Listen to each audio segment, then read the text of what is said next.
Hello,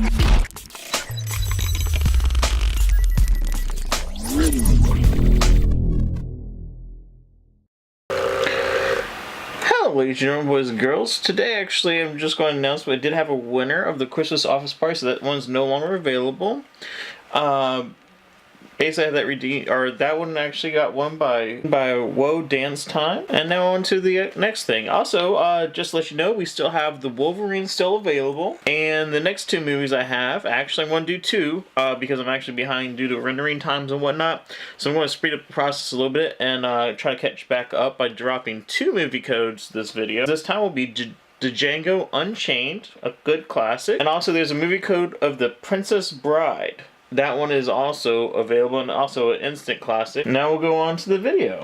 Just once again, the rules of the competition are just basically go on to my Instagram at Fair Studios. There is a link down below, and I actually made you a HTML version of the link so you can see that there. The other thing also is that all you have to do is just message me, tell me which movies you want. If I still have them available, you'll be the winner. First come, first serve on those videos. And also suggestions for the final giveaway. I'm still taking those in until probably about the 21st or so. That way it gives me, or 22nd maybe, cut a little close.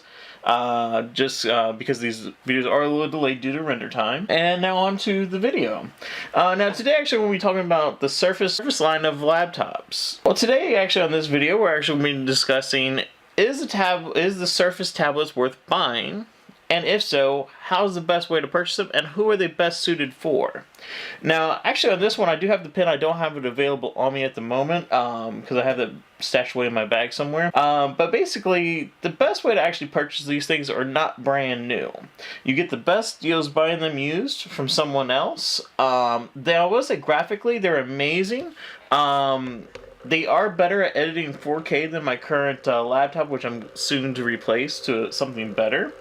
Now, I will say, as far as reviewing the back feed of the 4K, you do it pretty well. Render time is a little better than my laptop, but not great because it doesn't actually have a graphics card to help with acceleration. Now, I do use Vegas 15. If I probably use Adobe, that might be a little faster.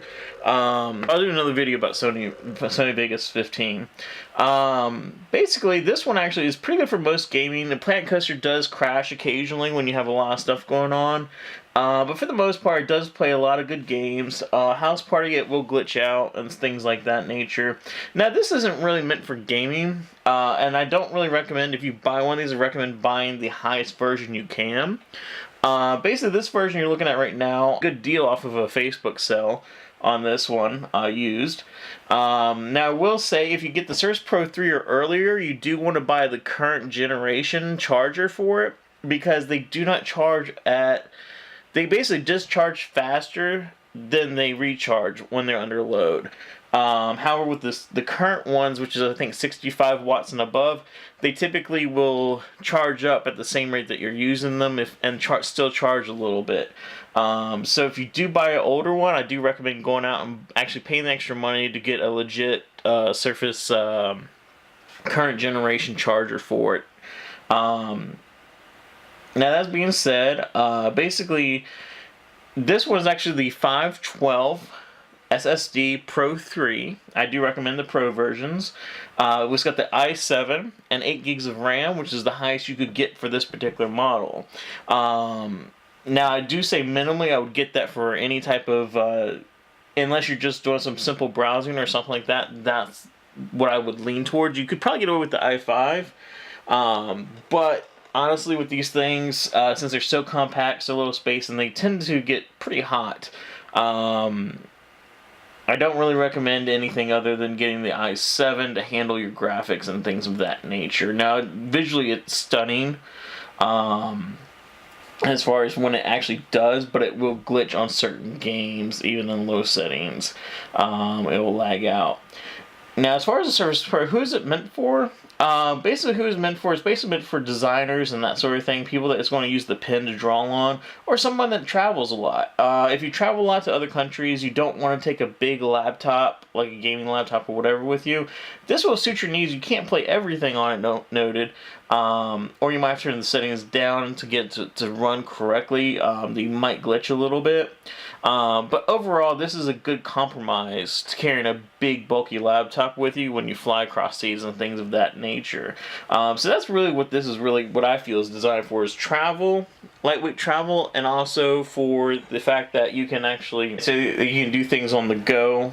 In a compact form when you can't necessarily take something big with you. Battery life is not great under a load. If you're just watching videos on it, it's not bad.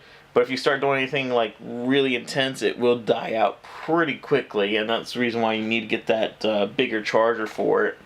Now the other thing also is, on these things they actually have what they call is a display or mini display port. You will need that wire, not a regular HDMI, but a mini display port to HDMI to actually play this on your TV. They're pretty cheap nowadays. You can get a decent one for about 20 bucks. Probably a little bit less than that, but around $20 is what you expect to pay for a decent wire. Now, not all wires are built the same, so just take a good look at whichever wire you're looking at.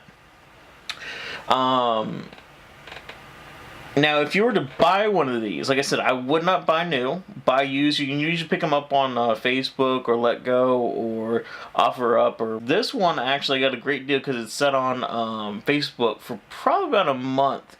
Because the thing is, a lot of people don't want to buy these things, mainly because they're just so expensive. They can't really handle a lot. You can upgrade your laptop. You can upgrade a desktop.